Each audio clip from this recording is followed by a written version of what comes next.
Hi everyone, today's lesson is the second of the 4 conics that we're going to be looking at. It is about the ellipse.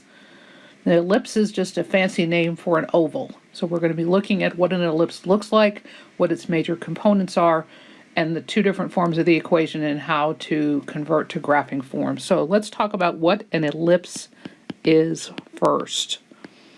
I'm going to give you the formal definition, and then we're actually going to go and look at a GIF that demonstrates how this works. If we were in class, I would actually do this on the board, but I can't, so this is the best thing, this next best thing that I can do. An ellipse is the set of all points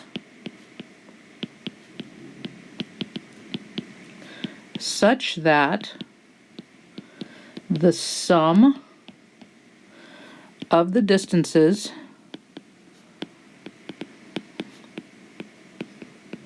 between 2 fixed points is constant. It is the set of all points such that the sum of the distances between 2 fixed points is constant. Now, the main difference between the ellipse and the circle is there are 2 fixed points, not just 1. The 2 fixed points have a special name, and they are called foci. That is pronounced with an S sound, and it is the plural of focus.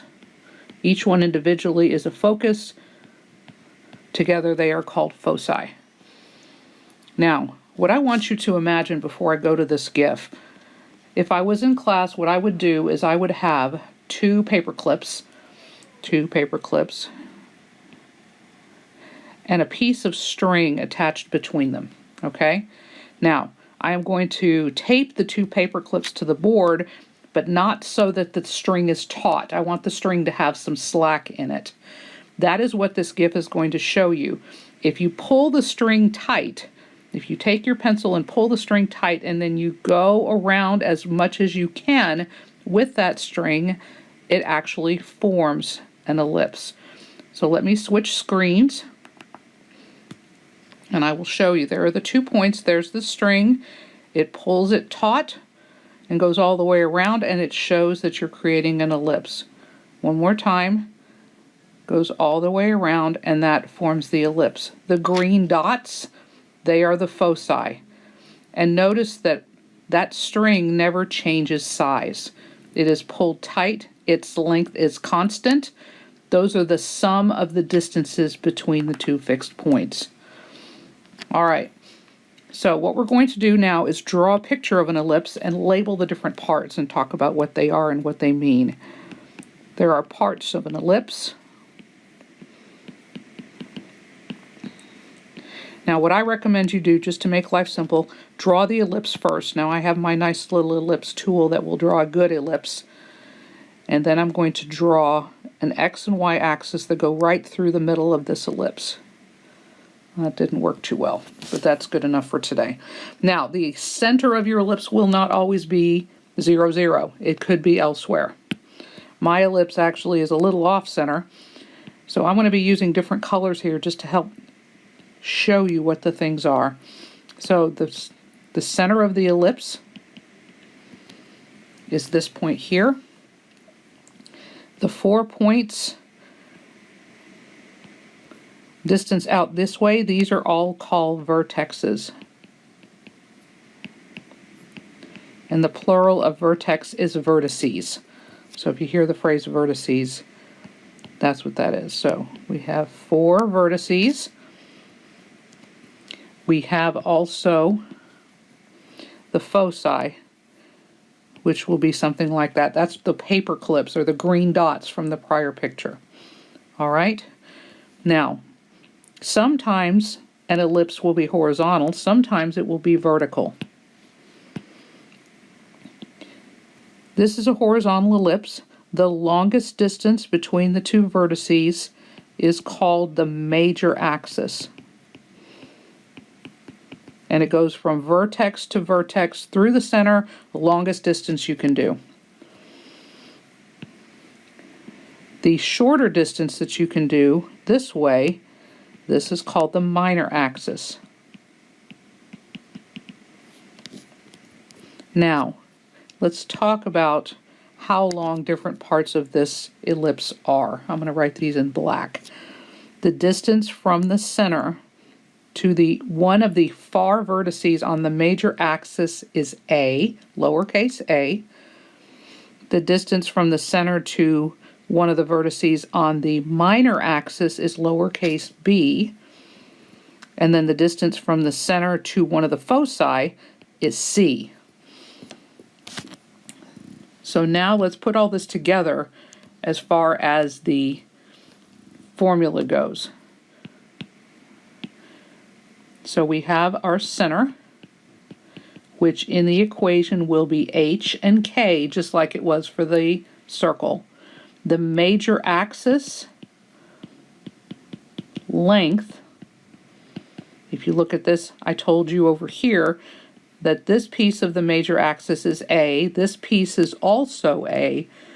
So the length of the major axis is 2A. The minor axis length is 2B. There is not a specific name for the distance between the center and the foci, but the distance from the center to a focus is C. Now, we're not going to talk a whole lot about foci today. We'll come back to that in another lesson. So now let's talk about the formulas that deal with this. There are two different formulas for graphing form based on whether the ellipse is horizontal or vertical. So the first equation is x minus h squared over a squared plus y minus k squared over b squared is equal to 1. This is for horizontal ellipses like the one we drew above. The other formula, the numerators stay the same, but the denominators switch. X minus h squared over b squared plus y minus k squared over a squared equals 1. That is for a horizontal ellipse. Now, the one thing you need to keep in mind is that A is always bigger than B. That's how you know which way your ellipse goes. If the A is under the X, that means that the A goes in the X direction. Let me say that one more time. If the A is under the X, that means the A goes in the X direction. If the A is under the Y, that means the A goes in the Y direction, making the ellipse tall. Now think for a minute. What if A was equal to B? How would it look? Actually, if A and B were the same, you would have a circle. It would turn into a circle. That's why A in this case has to be bigger than B. All right? Now, the general form for this equation is exactly the same as it was before. ax squared plus cy squared plus dx plus ey plus f equals 0. Now, last time for the circle, we said that a and c were the same, and usually they were 1. For an ellipse, a does not equal c, but a and c have the same sign. A and C have the same sign. They're either both positive or both negative.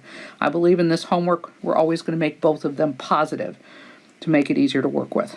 All right? So now we're going to take, like we did in the last lesson, we're going to take some equations already in graphing form, find pertinent information from those equations, and then we're going to talk about how to change from general form to graphing form. All right, so I'm going to a new sheet of paper. So the directions for the first example are: find the center and the length of the major and minor axes. Axes is ES. That's the plural of axis. So my first problem is going to be x plus 2 squared over 16 plus y plus 1 squared over 25 equals 1. So that problem is in graphing form and it's ready to be analyzed. So the easiest way I found to do this, I'm going to change to red to show my work. The center is H and K, and H and K, remember, are embedded in the brackets with X and Y, and remember, like from the previous lesson, insiders lie. So the coordinates for the center are -2, -1. And then what I want you to do is list for me what A and B are. Now remember, the formula said, I'm going to go back, the formula said the denominators were A squared and B squared, and A is always bigger than B. So let's take a look at the problem that we're dealing with. Which of these two denominators is A squared? This one is. This is A squared, this is B squared. So now you can find A, which happens to be the square root of 25, which is 5. B is the square root of 16, which is 4.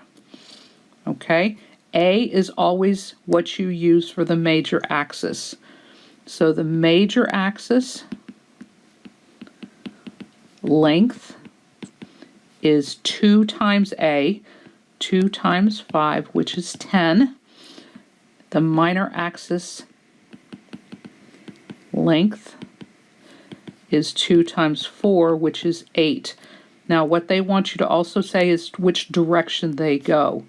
Is the major axis horizontal or vertical? Well, the way you tell is you go back to where you found it. A is under Y. Y is vertical. So that means that the major axis is vertical and the minor axis is horizontal. All right, let's do another one. And actually, I'm going to stop the video in a minute and let you try it and see how well you do.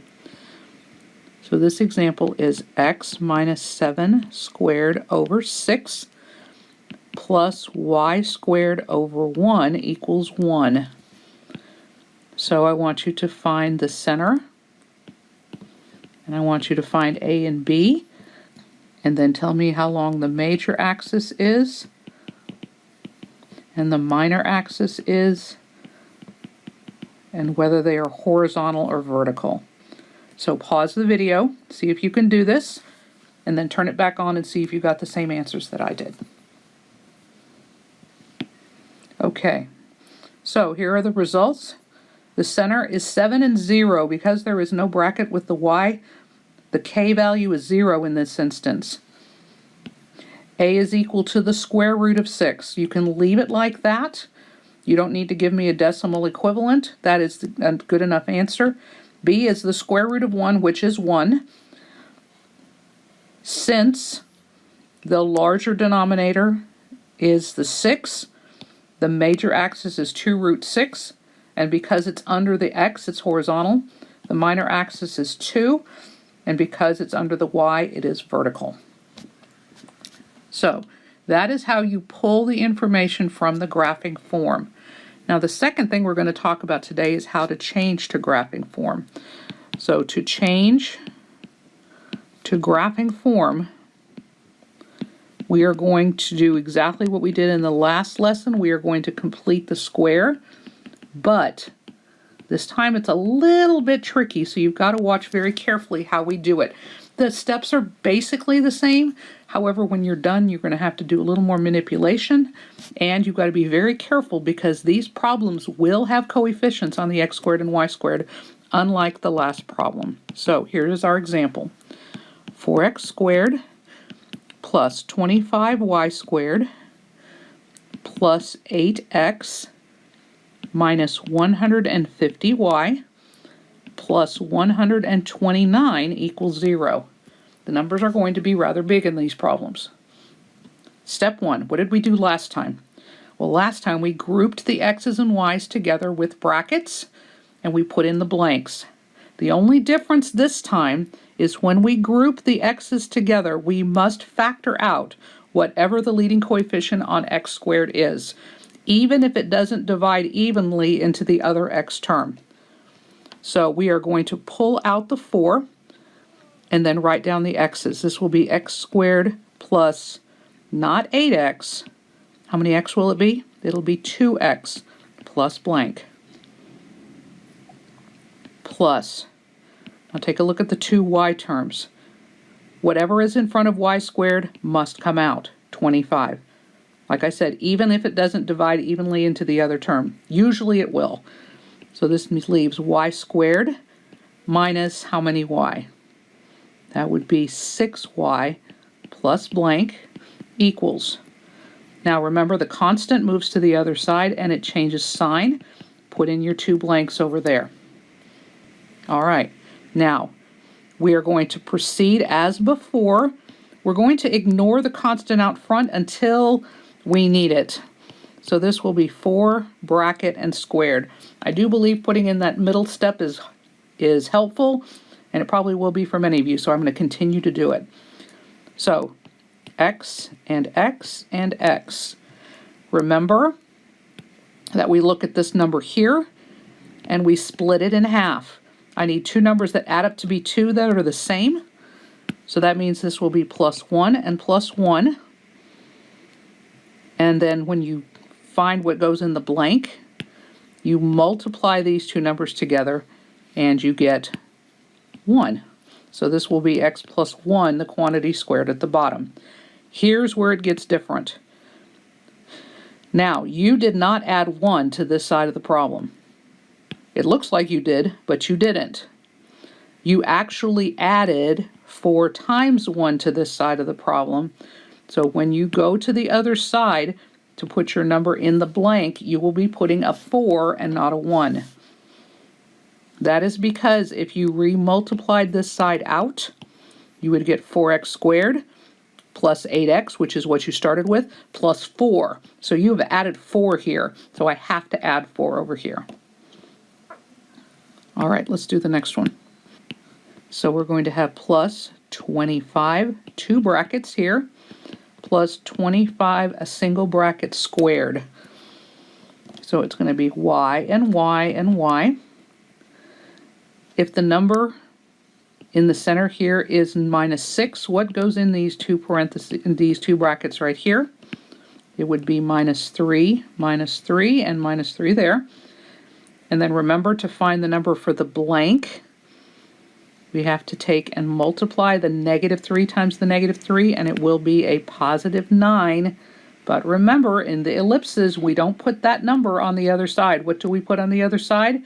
We put 25 times 9, because if you redistribute, I have put 25 times 9 right here, and 25 times 9 is 225. That is the biggest change from the prior lesson.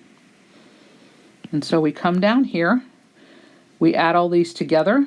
-129 plus 4 is -125 plus 225 is 100. Now, this is not the proper form for graphing. Take a look. What does the answer to a graphing formula always have to equal? It has to equal 1. So I have to come over here and I have to make this equal 1. So the way I do that is to divide both sides by whatever number is on the right. So we go and divide everything by 100, like so. So the right-hand side will be equals 1, like I need it to be. Now over here, I'm going to have the x plus 1, the quantity squared. I need you to take a look at this. I have 4 over 100. That's basically a fraction right there. What does 4 over 100 reduce to? It reduces to 1 over 25. You do not have to write the 25 down. You do not have to write the 1 down. You just need to put the 25 on the bottom. Now for the second fraction, I have the y minus 3, the quantity squared. I have 25 over 100, and that reduces to 1 over 4. So now what I'm going to do is I'm going to move this equals 1 a little bit closer, and there we go. Now I am in graphing form. So the center for this one will be -1, +3. What is A? What is B? A is the square root of the larger denominator, If you can go straight to a equals 5, you can. You do not have to write square root of 25 first. I'm just writing it for those who need it. B is the square root of 4, which is 2. So the major axis is double A, which is 10. And since A came from under the X, that means it is horizontal.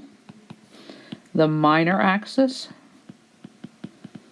is equal to 4, and it is vertical because it came from under the Y. All right, that is how we convert from general form to graphing form. That's the end of the notes, the assignment for this one. We are skipping section 1.2. We'll come back to the pertinent parts of it. We're going to do section 1.3 next, which is on page 10. I suggest you do either the odds or the evens. If you are working out of the Delta book, it would be section 1.4, which is page 15, and all of the problems in that section are good.